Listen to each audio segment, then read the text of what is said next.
pictures were taken. Later that night, my husband received a text from my mother-in-law.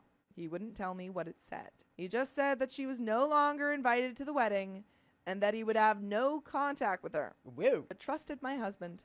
If it was something he didn't even want to share with me, I knew it had to have been bad. As the days went by, I couldn't stop thinking about what that text could have said to make my husband completely uninvite her from our wedding and cut all contact. I have an idea. While she was honestly a ball of hatred and overstimulated nerves, it was still his mother. I finally sat my husband down and asked to read her message. He agreed to let me, but warned me prior to doing so that it was nasty and not to let any of it get to me. After reading the message, I set his phone down and looked at him. I told him I appreciated for sticking up for not only me, but my kids, and I fully backed him if he chose no contact with her. In her message, she told him that I would ruin his life and be the biggest mistake of his life. I was horrible, and he'd regret it. Something along the lines of my kids being horrible children. She hardly interacted with my kids ever, and that she'd never consider them her grandkids. Well, she didn't want them in the Thanksgiving photo, and that just ruined her Thanksgiving. She also mentioned how my children and I ruined Easter for her too, because she shouldn't have to make things for my kids, since they aren't her grandkids and never would be. I can see maybe why she'd be upset with me over her stuff in my storage, but my kids? They're kids! They literally have never done anything to her. So after I read the text message my mother-in-law sent to my husband after Thanksgiving, my husband and I had a conversation about his relationship with his mother. Basically, her behavior was nothing new to him or his family. She has had issues with my sister-in-law's significant others and brother-in-law's significant others. It's not the first time one of her children have cut her off due to her behavior.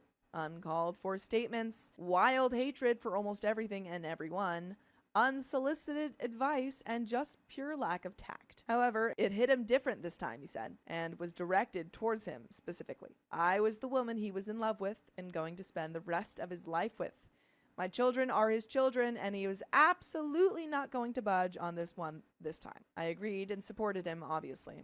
Because she brought my children into it, she kind of ignited a little mama fire. So I did tell my husband that for me to forgive her and us be any part of her life, she would need to apologize in person to me. Apologizing is apparently something she doesn't do often, and damn sure not in person. Now at this point I start thinking, surely my children have never done anything to her, right? I've racked my brain.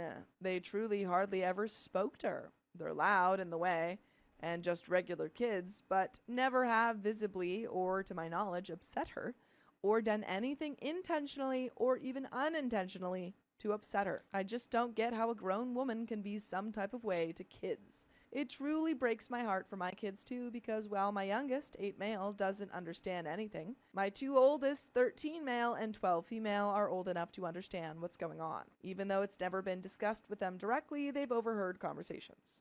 As for me, well, prior to the storage incident, I never really had much to say to my mother-in-law. She'd make some wild comments here or there about people, places, whatever rant she had that day, and I would just smile, not say anything validating or invalidating. I am a very passive person, and it takes a lot to get me upset. I also hold myself to a very high moral standard, as it's a huge part of my religion. So saying distasteful things or berating, belittling, ranting, and fueling a clearly flaming bonfire just isn't my thing. Other than her drama tirades, though, we did have normal conversations, which I thought were always pleasant. I never got involved when she was arguing with a family member or disagreeing with my husband, nor did I ever offer an opinion one way or another. 1 month before our wedding, March 2025, I decided that we would not be the reason his mother didn't attend our wedding. While I was still upset with her, I'd had months to think, and even though I wasn't at a point to forgive her, it is still my husband's mother, and her not being there ultimately would be damaging to any possible future relationship with his mother. By the way, no contact with her since Thanksgiving 2024. I told my husband to tell one of his sisters to invite her to the wedding.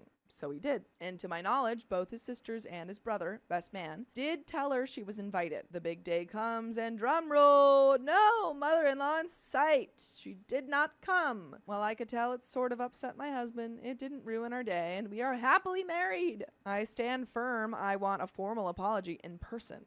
We have still had no contact with his mother. What did I marry into exactly?